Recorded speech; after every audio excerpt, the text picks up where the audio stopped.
This is going to be one of those topics that Miss Belinda has been here before a bunch of times from the YWCA.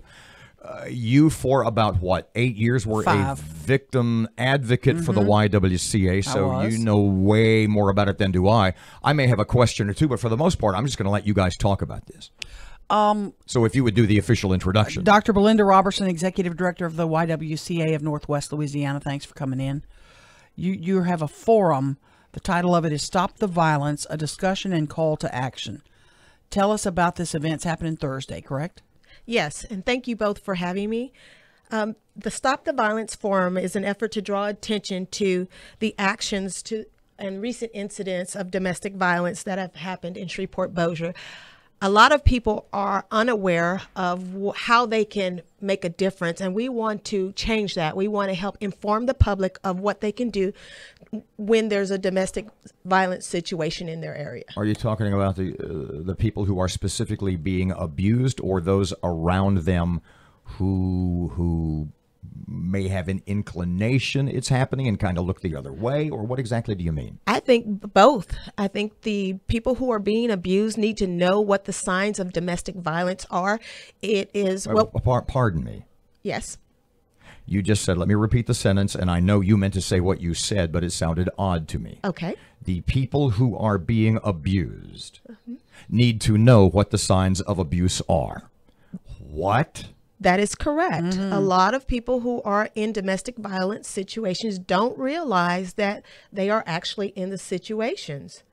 There is no handbook that's given out on domestic violence. What we try to do at YWCA is educate our girls that are in our teen programs of the warning signs of dating violence and domestic violence early, so that as they get older, if some of the things occur, they'll see them as a red flag, a warning sign. But there are a lot of people out there who have never gotten this type of education so that they know when they're approaching a domestic violence situation. Describe some of those early warning signs. I know them, but people that are listening may not. And it's a lot of controlling type stuff, right? That is correct. It can include your partner separating you from your friends and family. It could be checking your phone.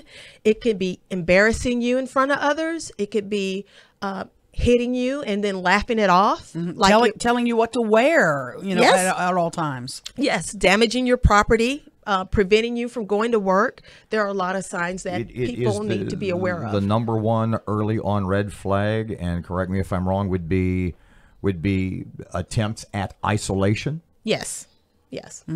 And that is when I say separating you from, you said it very well, when separating you from your friends and family, that's isolation. Yes. How does that happen? How, what, in what way does that occur? Not to get into too micro a discussion, but give me an example of how that evolves. Well, I can give you an example because I'm a survivor. In my situation, it was getting angry with me when I wanted to go to family events, when I wanted to spend time with my friends, making me choose them or him.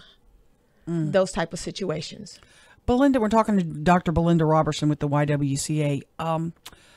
I sit here, I asked DA James Stewart Friday, Robert and I discussed it. What can we do as a community? We hear about it. We have, prayer vigils, we have forums, but the average person who's not in that situation, you need our help too, correct? That is correct. And education is the key. The knowledge of, as a neighbor, I need to know the warning signs, and I need to know when I need to call the police. If a couple down the street is arguing and it gets violent, I need to be the one that says, okay, I'm going to make that phone call because it potentially can turn into something dangerous. As an individual who is a victim, I need to know the warning signs. What are the red flags for dating or domestic violence? And then also the perpetrators need help. They need counseling, education. They need to know how to control their anger. They need to know what to do when they get in a situation where they're feeling outraged. In other words, pardon me, you might be saving 2 lives instead of 1. Fair? Yes, that is correct. Yes. If we can get more education on the counseling side and teaching people how to control their anger, how to de-escalate situations, I think we can be a lot further ahead of these domestic violence, violent incidents. The forum on Thursday, it begins at 5:00. What will we learn about? Will we be able to have our own ideas and thoughts, or is it just kind of a listening forum?